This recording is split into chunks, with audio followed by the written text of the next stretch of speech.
Hey everybody, it's the Trout. I've got a couple of confessions to make today. One, I kind of like the music in Bollywood. Can't say why, but I do. And number two, my guest today is an Indian musician that I cannot pronounce his name. Not going to happen. I asked. It's not a bad thing. It's just that if you watch the YouTube video, what you're doing, I'll show his name to you. But you know what's cool about this guy, and I'll call him Mr. P, is the fact that he writes music that's not even close to Bollywood music. He writes music that's jazz, rock, and everything else in between, which is completely different than what you think he'd do when he lives in India. However, he's also a great musician. Self-taught, went to school to become a recording engineer, and now teaches kids around his neighborhood how to become better musicians and even helps them record. So let's sit back and watch this great episode of, well, I call him the future man because he's always in the future. No Bollywood, no way. That's next on KT and the Trout.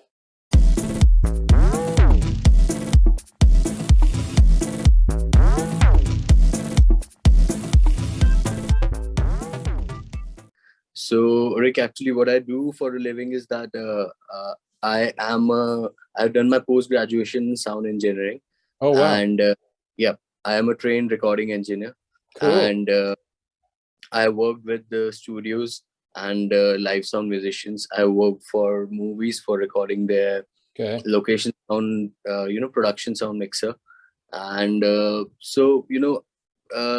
earn my bread and butter from my studio. Okay. So I have been speaking with other people over Zoom or Google Meet, whatever fits the scene. So let's get a little bit about your background in music, because Sure. what really, and every time I put something out and people answer me, the first thing I'm gonna do is go to their website or list of music, because I may not like it, and I don't want to talk, and I listen to your music and going like, this isn't what I expected from you at all. I was expecting more Bollywood type music, you know what I mean? Of course, And I do understand and all that. of a sudden there's this sax solo going on. I'm going, what the heck is this? And then I said, okay, now he's got my curiosity up. And so what would you say is your basis of your music? I mean, where do you started? You said just a short time ago, that many years ago. But when you grew up, what were you listening to? I mean, did you listen to American music, or what did you listen to? Okay, so there are two parts of the subconsciousness. The subconscious part of the music that I'm getting into. So the first part is the part when I didn't get to choose the music that I was listening to. This was the Yeah, part when we were listening to the radios and the music that I was surrounded by. gotcha. I did not have a choice what to listen to, where to listen to it. I was just consuming what was given to me. And Okay. this was mostly Bollywood music. And so clearly, Bollywood does have a little like inspiration in Oh, my music. sure. That's why the song Tham Jata that you're talking about, it's a Bollywood song, yet it has been inspired from blues and rock, jazz and blues genre. I can hear the So jazz in it. Yeah, I can hear the jazz in yeah. it. Yeah, absolutely. Yeah. So this comes from the second part of my influence. I think the first English song that I heard consciously, like this is something that I'm going to listening to my entire life was Numb from Linkin Park. Wow. Okay. It's not so I completely got onto Linkin Park and started, Yeah. stepping up from there. Yep. So Linkin Park, Creed, and this is where it began. Alter Bridge, Limp Bizkit, and this was the pretty basics of that we have been listening to from since childhood. I think since 2005, Okay. and this also included like metal bands like Iron Maiden and John Mayer, and Great one of guitarist, my by the favorite, way. Great guitarist. great, John Mayer's a great great, guitarist. great Yeah. one of the greatest. Yep, We used to absolutely. play we used to play Gravity, if you're familiar with that Yeah, song. and I do all the lead parts on it. So yeah, I love that song. Anyway, go ahead. Yep. So these were my influences, when I was growing up. And there was this third shift that happened when, I transformed from being a common listener to a musician. The common listener never gets what's happening inside the music, what's happening, They don't care. what are the notes, how are we reaching towards the notes, how are we coming off from the notes, and shifting it to another melody or something, whatever. Right. So this was 2013 when a friend introduced me to Porcupine Tree and Steven Wilson's stuff. So have you heard about them? Who was it again? Repeat it again. Porcupine Tree. No, I'm familiar with them. Okay. So Porcupine Tree and Steven Wilson's music transformed my entire perspective. Now, so where are they? Where are they coming? What country are they out of? Yeah, they actually are a band from the United Kingdom. Oh, they are. Okay, And UK. Okay. yeah, they are heavily influenced from Pink Floyd, and Kind of familiar with them. Yeah. of course, yeah, we all are. Yeah. One of Saw the them. greatest I got to bands see them ever. live once. Yeah, I got to see them live. So yeah. Nice. That's so good. So where did you go to watch them live? I used to live in Kansas City, and which is about Okay. 600 miles north of me, and which is right in the middle of the United States. And a friend of mine, we worked together. He was a drummer, and they played in one of our big football stadiums, which is not soccer Of stadium, course. but American football. Yeah. And it holds 70 some thousand people. I got ninth row seats, and we were lucky. And they were loud, but they weren't. Their bass notes, when they hit them on the synthesizer, would actually move your clothes because of the air that it pushed through. And then they put speakers in all four corners of the stadium. Right. Yeah, I've been there. And it was like, okay. And that was 1989, I think. And I forgot what, maybe earlier that. But anyway, I was just, Wow. they just sounded great. And I saw The Who the same year. I think it was the same year I saw The Who before John Entwistle passed away. So I haven't seen a lot of concerts because I quit going because now they're so god awful expensive. And not to digress too much, but the reason why is they don't make any money recording anymore. They don't, there's nobody making money. And all the people that now they're all selling their catalogs to make money. Yeah. And this is kind of a side comment. I saw Keith Richards the other day. He was interviewed and he said, have you and Mick talked about selling their catalog? Your catalogs. Can you imagine what they get, the Rolling Stones? If Neil Young gets 250 million or whatever stupid money he got, they get like $1 billion. And he goes, well, we'll worry about that when we get older. I mean, he's 78 years old. Nah, we don't need to worry about it. So anyway, go back. So you're listening to Porcupine, whatever tree or whatever it was. Okay. I think you should, I'll check them out. Yeah. There's some pretty good stuff that's waiting for you, Rick. So yeah, Porcupine Tree and Steven Wilson transformed my life into, being a professional musician. And I picked up the guitar because of this band, and I started learning it. A friend of mine, he used to come over to my place. We would jam. He would teach me some new stuff and all. So I learned the guitar by myself, I could say. Okay. And slowly and gradually, I've always been connected, right from my childhood, I've always been connected to the stage. So I've been performing songs, dances, theaters, and choirs in the school. So naturally, when I picked up the guitar, I had to turn towards the stage. So we started performing in our college. We started performing around the city, and this, initiated a band called Prog Roach. So okay. How many members were in the band? How many players? It was just a two-piece band by then. Okay. All right. So we used to do not a band; it was like an acoustic duo. Oh, okay, gotcha. Yeah. Yeah. So there was this keyboardist Ishan and me that we performed and we practiced and performed at gigs in the city. And then a third friend Rohan joined us, and he was on lead acoustic guitars and backing vocals. Yep. So here we started off as a three-piece band, and we used to do Steven Wilson documentary tribute gigs here in Bhopal, Madhya Pradesh. How were you accepted? I mean, you're not playing, you're playing different music than what people are Right. expected. So Yeah, was it this is mostly younger? progressive Was rock it music. younger people that listened to you and said, "Oh, I like you," or how were you accepted by the crowds? Actually, the audience was, like you said, it was a very niche crowd. Okay. So uh, I wasn't ever expecting, people, hooting and enjoying and, like thumping and dancing to our music. But we always had uh, an audience to perform to. So people were interested in listening to what we were doing.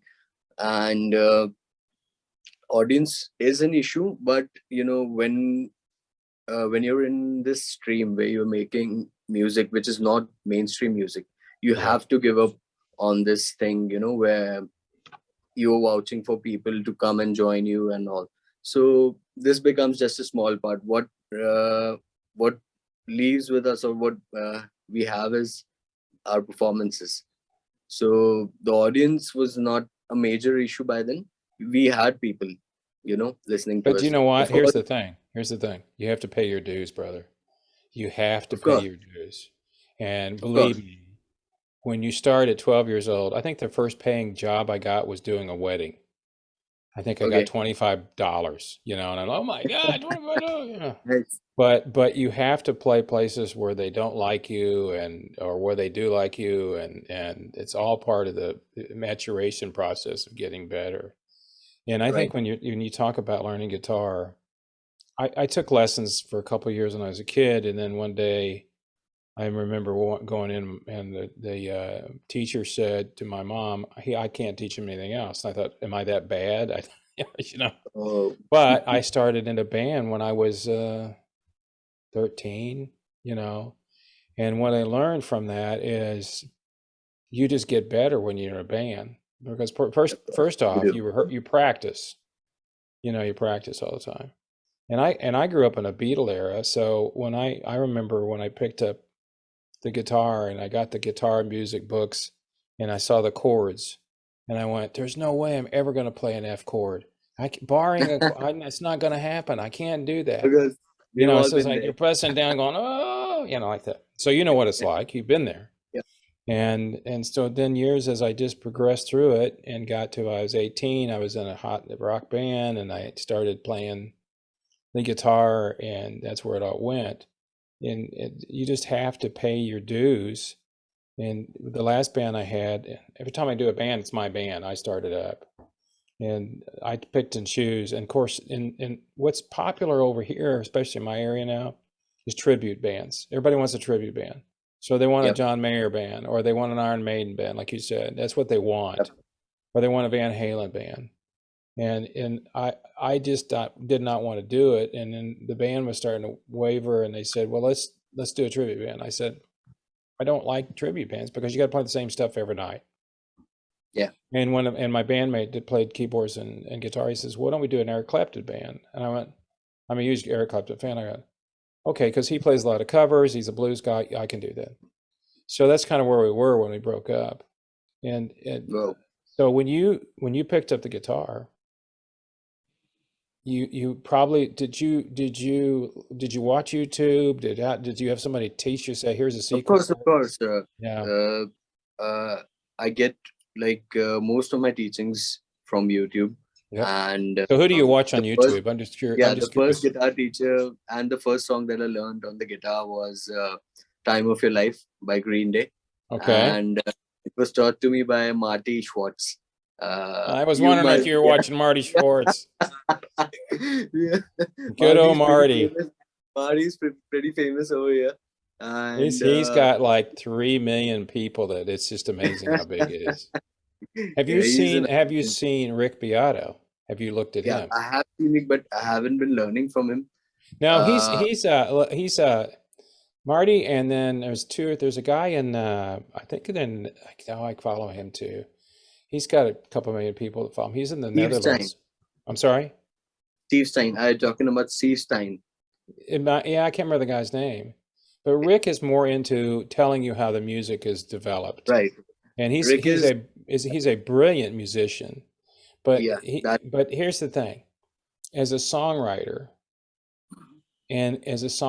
I don't think people sit down. I don't, as a songwriter, and you know this yourself, there's no deep thing to it. You just either feel like it and you start writing, or you don't feel like it and do it. Right. So when people of start course. analyzing, the Beatles, when they were writing this, they were thinking about putting an augmented chord here. And I'm going, no, they didn't. They just threw something and going, this sounded good, Yeah, they just and they went by got the lucky, feel. and they got lucky. So I think that's a lot of it. And that's what, with your music now that you use, um, so I was listening to some of it again today and yesterday. So the guitar and all that stuff, that's you playing the guitar on your Uh, stuff on some of the yeah, stuff of that course. you, Yeah. okay. Yep. I have been playing the guitars, the bass, the keys, the writing, the singing, and whatever comes in the way. And what do you want to do with your music? I mean, you're making a living now, but what's your ultimate goal? I always ask people, what's your goal in this? Okay, I mean, so yeah, I had a couple of goals. So the major goal that I see long way down the road is traveling the world with the help of my music, okay. and performing for people who can understand and cherish what I create. And the second goal was start earning through music and audio, and I've already achieved it. That's good. So there's this just one thing left where I have to tour the world with the band. The fame is, well, the fame is good. I'd rather have the money. I don't care if they No, know who I am, man. I wouldn't say fame. I would say recognition. It's because No, the yeah, I music, understand that. Yeah. yeah, the music that I create is not very mainstream, and there is not so much so fame, but the proper recognition. That's it. So when you write your music, do you sit down? Do you get an idea? How does the flow for you when you write your own music? How does it work? So when I write my music, the first and most important thing about it is that I have something to say. It's not just random words that I said into some melody or harmony. It actually is something that I want to say and want the world to hear. So there it comes, the first idea. You know, Mm, mm, the idea behind the song. Why do I mm. want to make it? Why should this be a song and not just an article over the internet or a blog? Right. So this is where it begins. I start with the melody in my head and the rhythm on my feet, something like this. I would tap on and strum on the guitar. I would hum to the melody, and then I'll get a pen or paper, write the words on write the lyrics of the song Hmm. over it. Scratch some out, take something in, chorus and verse out, something like that. It's not a very hybrid method that I've been doing, because the genres that I have been creating are pretty like variable. So the six songs that are inside the album, and Hmm. all six of them are from a different genre. Well, So there is not, you're not looking at your basic two verses, chorus, yeah, yeah. and I'm not verse. like, You're not like that. no, No. no, no. So what I've been doing is, whatever's into my head, I try to get it onto the DAW, and this is where we begin. You know, first I'll just record a scratch recording of the entire take, like Hmm. perform some guitars using just one microphone, and plays the drums over it. And once the entire scratch recording is done, I would like put this project away and start another project, and record everything from scratch, but with the expertise of the song. As in, I've already recorded the scratch, but now Hmm. I need to do it more professionally, like a musician, like a studio head, and Yep. so that I can earn from the music as well. And it's not just there for like just for releasing. So, So this like is most basically. creative people, you hear stuff in your head. I tell people, hey, I hear stuff. And I've been writing songs for so long, and I was just telling a friend of mine the other day, I said, You know, when I finish one song, I always say to myself, that's it. I'm not gonna be able to do anything else. And then a week later, I'm going, all right, I got No, another song. And yeah. sometimes mine comes from stuff I see on TV or a sign, and I'll get a Of hook, course, of and course, of course. or I'll listen to a band a lot, and I go, oh, I kind of like that chord pattern, and I kind of replicate it with my own song and doing stuff like that.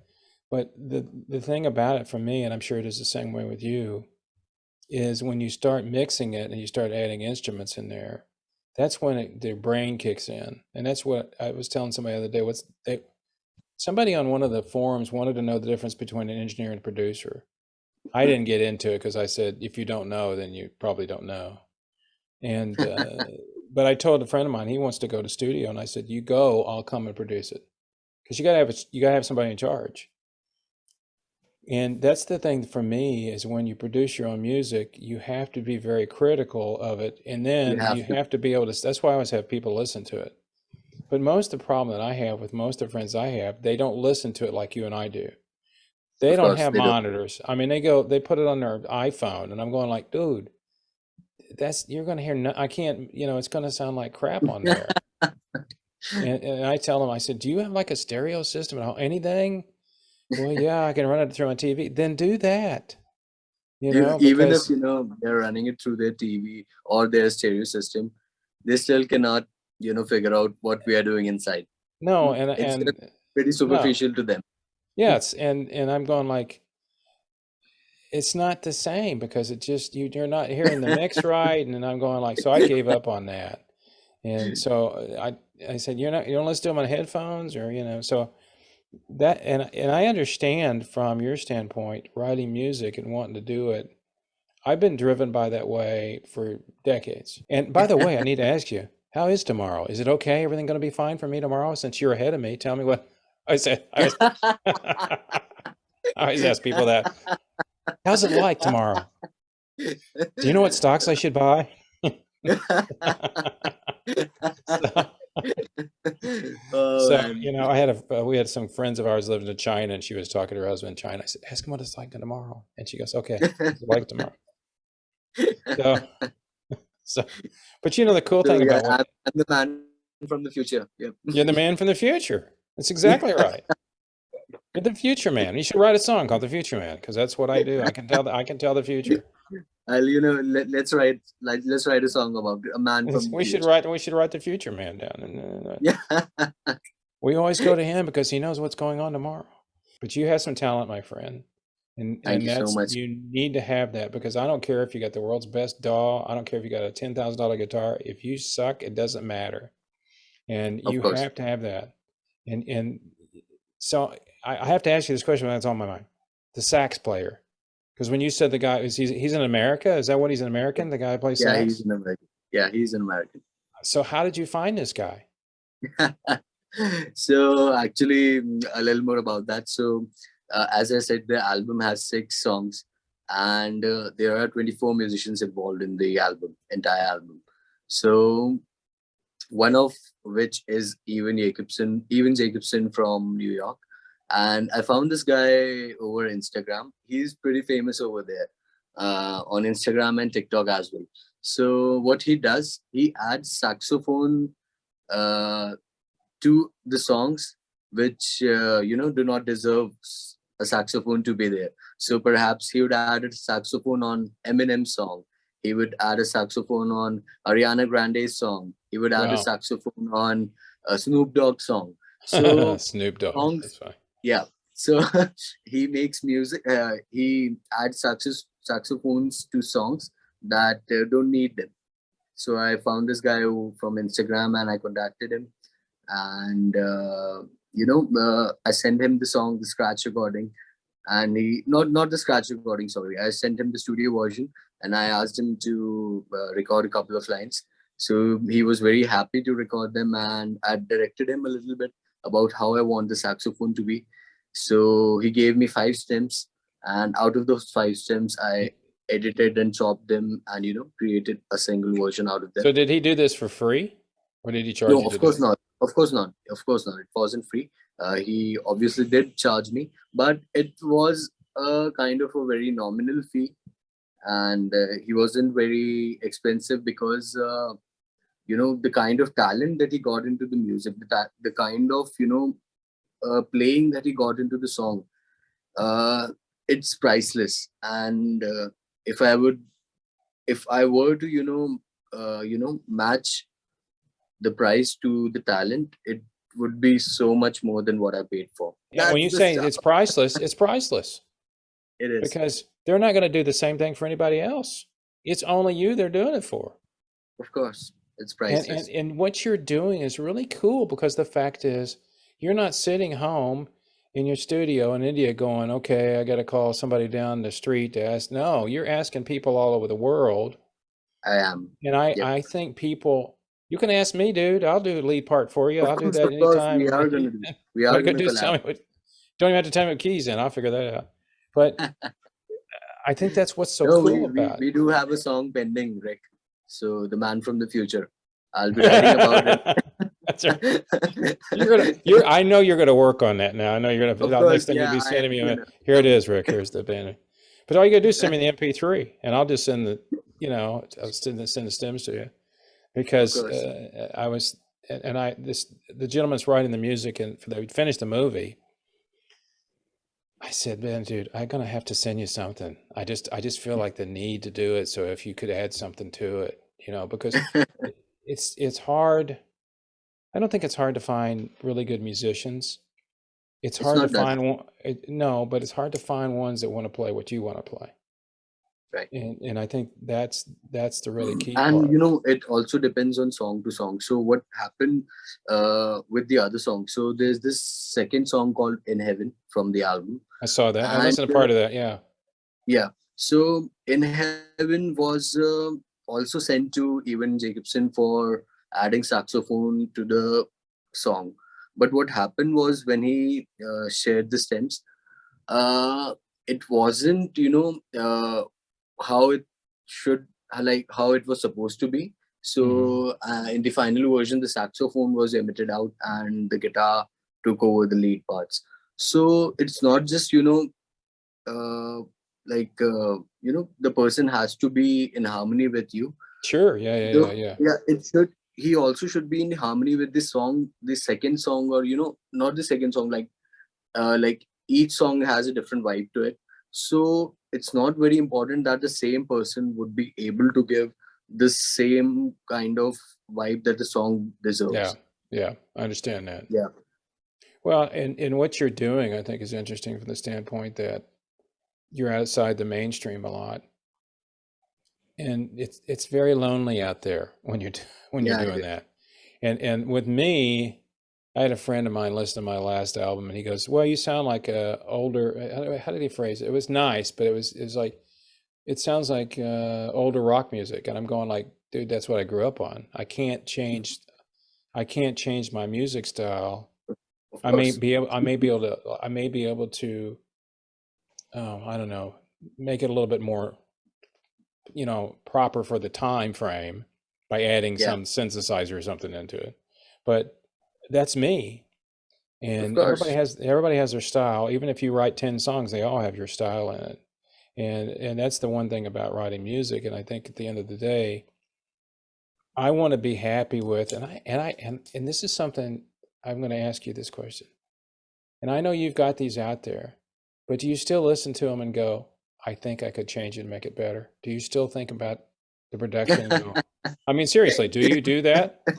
Yeah, Of I do. course you I do. do. Of course you do. And people that don't understand, they go, why do you do? I said, because you just constantly think you could make my 94 album. I still listen to it and go, there's one song on there. I always go, I wish I'd done this on it. Nobody hears that besides you. You're the only one who knows that. And people are like, Yeah. what are you talking about? I go, oh, never mind. You will know. No, But man, it's it's good to just know that you have the same issues that we all do. And I can't quit. I can't quit. yeah. So what happened was with the song In Heaven. Hmm. So there are three versions of the song, Now, is this the one and that's got some singing in it, or is this another song that has you singing or something? There's one yeah, that yeah. has. This has some singing, That's and what I thought. Okay. All right. Okay. yeah. Yeah. So the In Heaven has three versions, and the major reason behind having three versions is because when I finished one version, the first version, I was like, I need to do something about this, so I created another version. Then when I released the second version, I was like, this doesn't feel that good. Let's change the arrangement, change the tones a little bit, and so then came the third version of that. So. I have like multiple arrangements for the same song, and this would answer your question. Like as you were asking, do you go back to you know understanding Hmm. like this should have been there? Hmm. So what I tend to do is I whatever are the things that that seems to be missing, I create another arrangement of the same song and add those styles to it. And this second version of the song is a little different from the first version in terms of melodies and instruments too. So yeah, this is what I do with the music. Do you use a click track or do you use drums? So actually, out of the six songs, two songs haven't been produced over a click, and the rest four of them have been produced over a click. And when I say not produced over a click, it is a little complicated.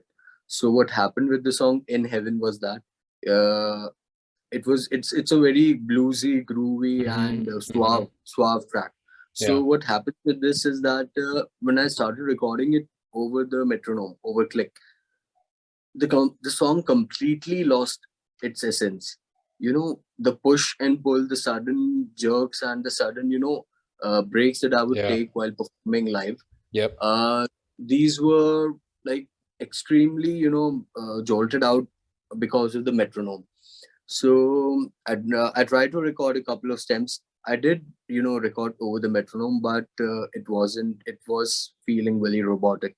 So what I did was I gave a single take recording of the acoustic guitar Okay. of the entire song Right. without any edits, and like without any cuts or without any second takes. I Right. recorded a complete stem from a 4 minute Hmm. stem of the acoustic guitar, and this guitar acted as the conductor for the other stems to come in. This is what So happened. what you do, if I understand you right, so you take this acoustic part and then you kind of work around it after you're done to make the song fit around it. Instead, so Right. what I and I can understand that. If you go back and listen to the older music from the 70s, 80s, they didn't really start recording in digital till the 90s. Yeah, But they would go, their BPMs would fluctuate, of course. uh, and You and know, one of and they might go to, let's say, 120, and then they're 123, and then they're 119 and 120. And it was just a natural flow, which is exactly what you that do. right. And then you had to fit it around that, and it just takes you longer to do that because you're like, Yeah, okay, it here took me I'm a two here. years to complete that song. Yeah, I mean, it takes longer. Instead, it might, but you're like, okay, I'm at 121 here. I've got to change the drums a little bit to 121, and now I'm at 119. I mean, it's just a little off, and maybe a lot of people wouldn't hear that, but you do, Yeah, and so I I understand that, and I don't what I don't want to lose, and this is I think you're really trying to make this point too. I don't want to lose the soul of the song because it's really exactly. easy to lose the soul of the song. It Now is the most important part. I'm not. I mean, I've written a lot of blues songs, and the songs may have meaning to them. And sometimes I just write stuff that just comes to me, and I go, okay. And people are like, "What were you thinking?" I go, it just came to me. I just wrote the words to it."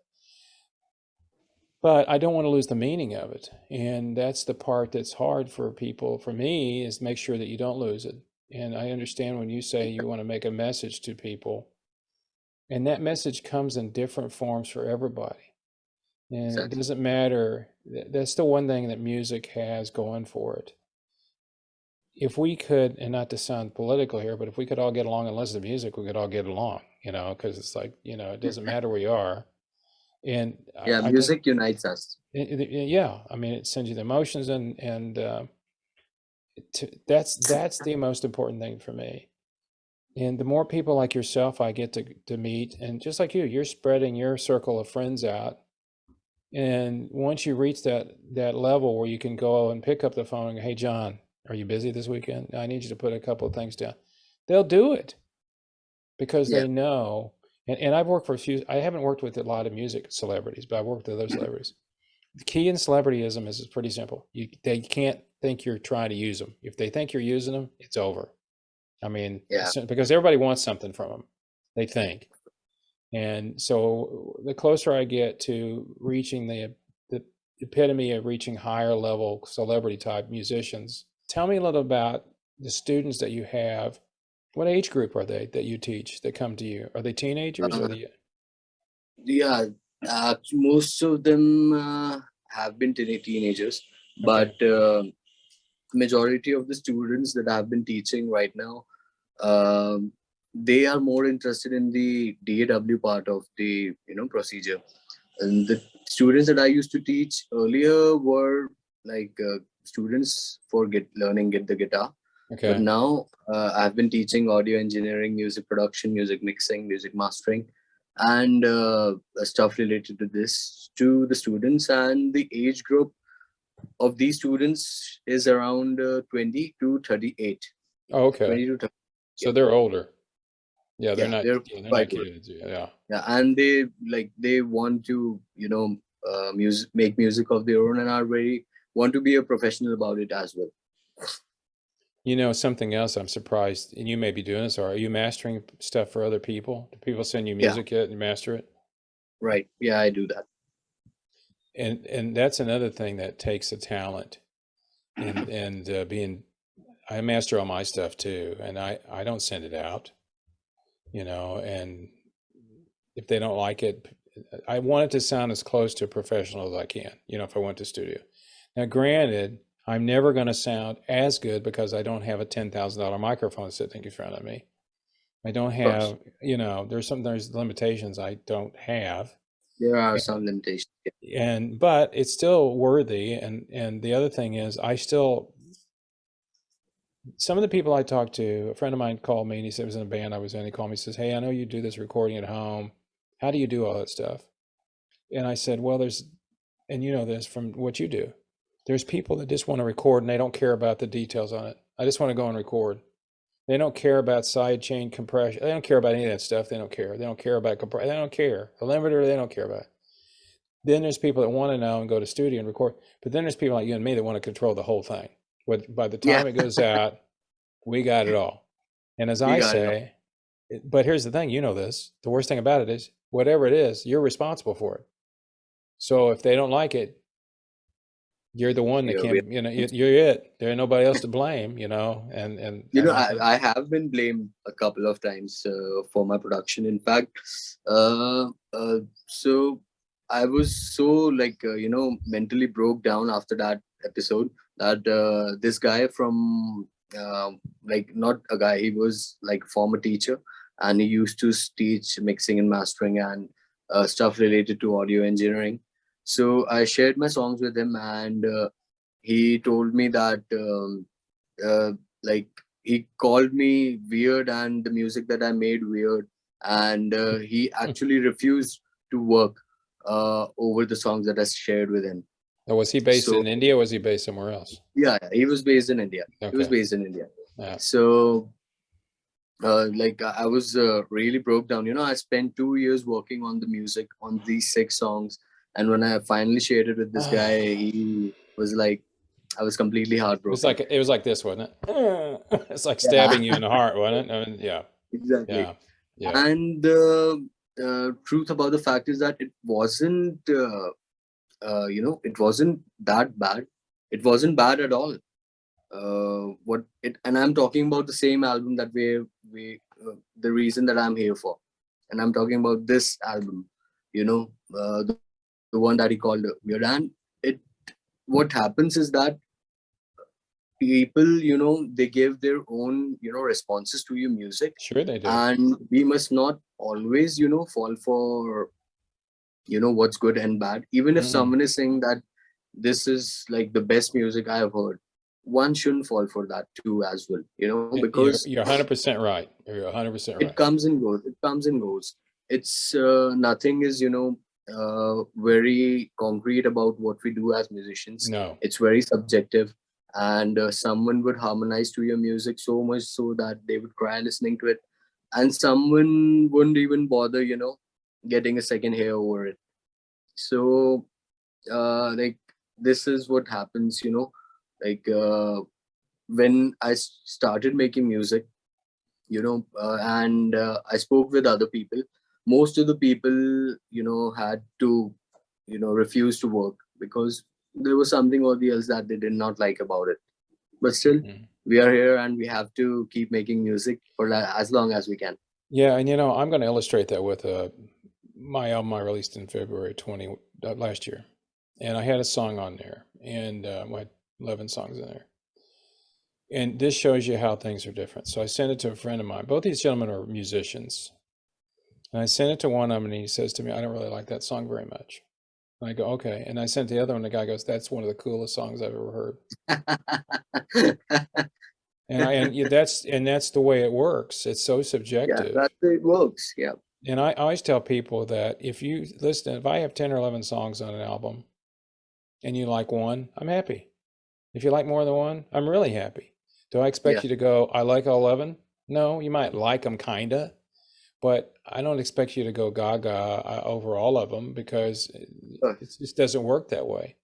And that's a valuable lesson you learn because it's hard when people. I had a friend of mine do an independent movie one time, and he rented a studio. He shot the movie. I was in a couple of scenes, but I wasn't really in it. And so he said the majority of the people came out of the theater. He stood at the door when they all left, and the majority of the people came out. I liked it. I liked it. I liked it. And then he said, got towards the end, and a couple of people said, I didn't like it at all. And I could tell him it bothered him, just like when you were telling me that story. And I said, so let's look at this. This is human nature here. So let's say there's 300 people in the auditorium, and 298 of them say it's great, and 2 say they think it sucks. You spend all your time trying to figure out how I'm going to make the 2 like it. That's just human nature. That's just human nature. Yeah. And you try to focus on the other and go, look, 298 people said they like it. Yeah, but those 2, and I'm going like, no, you gotta let that go. And that's a tough lesson to learn.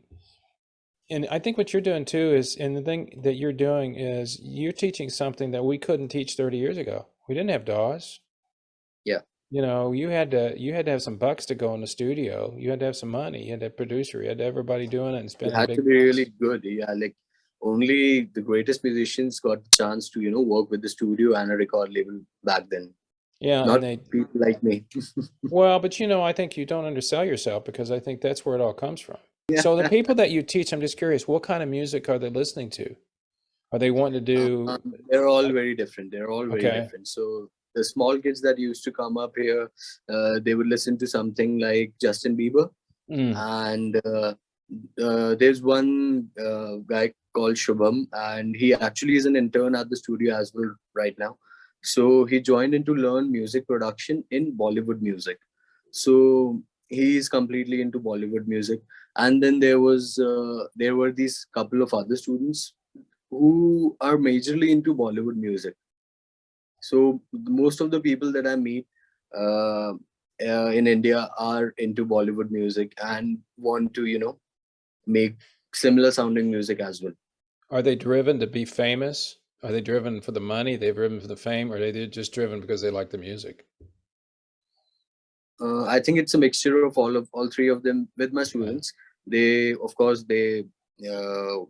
in for the music. Everyone is in here for the music in the first place, and then the fame and the money. I think money, we don't have that much money in the music industry. First, telling you thank you. That's my thing. I always tell people, thank you so much. It's a pleasure to talk to you, my friend.